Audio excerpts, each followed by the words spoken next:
अस्सलाम वालेकुम। उम्मीद है आप सब खैरियत से होंगे, जहाँ पे भी होंगे खुशबाश होंगे और खूब सारी रहमतें, बरकतें और नेमतें समेट रहे होंगे। तो इसके साथ ही मैं आपको बताती चलूँ कि आज की रेसिपी बहुत ही मज़ेदार होने वाली है, जो कि इवनिंग स्नैक्स है और इसका नाम है चीज़ वेज ऑमलेट विद बन। तो जनाब इसे आप अलग से भी खा सकते हैं और बन के अंदर रख के भी खा सकते हैं। तो चलिए स्टार्ट करते हैं। इससे पहले मैं बताती चलूँ कि हमारे चैनल को कीजिए सब्सक्राइब, लाइक एंड शेयर। तो यहाँ पे देखिए कि 3 से 4 बड़े चम्मच मैंने ले लिए थे ऑयल के। इसके साथ ही मैंने इसमें मिला दिया है हरी प्याज। इसे 1 से 2 मिनट के लिए सौटे कर लूँगी ताकि इसका जो कच्चापन है वो दूर हो जाए। इसे मैं ज़्यादा फ्राई नहीं करूँगी ताकि इसका कलर भी चेंज नहीं हो और जायका भी बरकरार रहे। तो साथ ही मैंने इसे गाजर को डाल दिया है, जो कि बिल्कुल बारीक चॉप की हुई है, यानी कश की हुई है। और इसके साथ मैंने डाल दी थी बड़ी कश की हुई बंद गोभी। इसके साथ ही डाल दिया था चॉप किया हुआ टमाटर और साथ ही मैंने बड़ी वाली हरी मिर्च डाली थी। आप चाहे तो छोटी भी डाल सकते हैं और इसके साथ ही आप डाल सकते हैं शिमला मिर्च को चॉप करके। इसके साथ मैंने डाल दिया है मसाला, जो कि आप डालना चाहे अपनी मर्ज़ी का। मुझे जो पसंद था मैंने डाला, यानी कि कुटी हुई लाल मिर्च है, नमक है, थोड़ा सा चाट मसाला था और काली मिर्च। और इसके साथ ही ऑयस्टर सॉस मैंने इसमें डाल दिया था। इसे 1 से 2 सेकंड के लिए मैं सिर्फ इसे भूनूंगी ताकि मसाला ज़्यादा जले नहीं। और इसके साथ ही मैंने मिला दिया था, ऑप्शनल है, मायोनीज़ अगर आप डालना चाहें तो, और केचप मैंने शामिल कर दिया था। इसका जायका बहुत ही मज़ेदार बना था।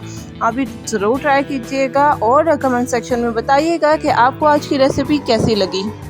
इसके साथ ही मैं मिला दूंगी, मेरे पास 3 थे अंडे जिन्हें मैंने अच्छे से फेंट लिया था और मैंने मिक्स कर दूंगी। तो आपने ख्याल रखना अंडे डालते हुए हमारी जो फ्लेम है बिल्कुल लो होनी चाहिए। इससे क्या होगा कि आपको अगर दानेदार अंडा पसंद है तो वो दानेदार बन जाएगा, और अगर आपकी फ्लेम हाई हुई तो हमारा अंडा थोड़ा जैसे ब्लॉक्स में बनता है वैसा बनेगा। तो मुझे दानेदार पसंद था, इसलिए मैंने अंडे को दानेदार ही बनाया और लो फ्लेम पे।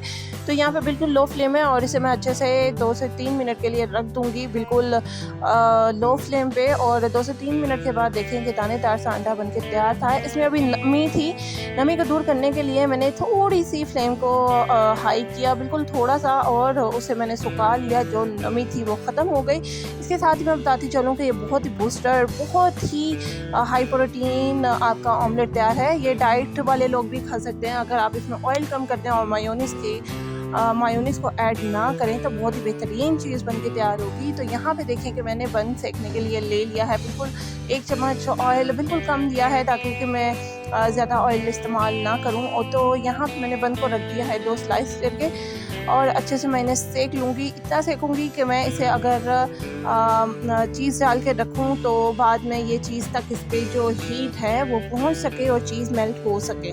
तो यहाँ पे मैंने इसे हल्का सा सेक लिया है और इसे बाद में मैं 2 से 3 मिनट के लिए जो है रख दूँगी ताकि इसका जो हीट अप है इसकी अंदर तक जाए और हमारी जो चीज़ है मेल्ट हो सके। तो यहाँ पे अच्छे से बन सीख गए थे। इसके साथ ही मैं बताती चलूँ कि आप चैनल को लाजमी कीजिए सब्सक्राइब, लाइक एंड शेयर। तो यहाँ पे देखिए कि मैंने जो ऑमलेट तैयार किया था उससे मैंने रख दिया है बन पे, और इसके बाद मैं इस पर कर दूँगी चीज़ की बारिश।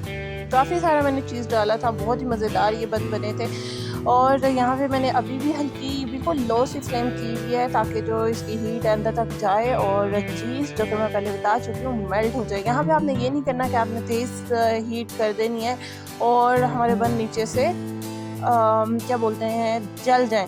तो यहाँ पे मैंने बिल्कुल लो फ्लेम कर दिया था और देखें कि हमारी जो चीज़ है बहुत अच्छी तरह से मेल्ट हो चुकी थी 2 से 3 मिनट में, और नीचे से क्रंची से बंद हो गए थे। बहुत ही मज़ेदार ये बन के तैयार होता है।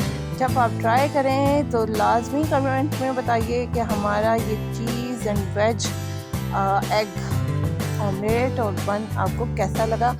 और इवनिंग के लिए बहुत बेस्ट है, आप ज़रूर ट्राई कीजिए और कमेंट सेक्शन में बताइए। दीजिए इजाज़त, अल्लाह हाफ़िज़।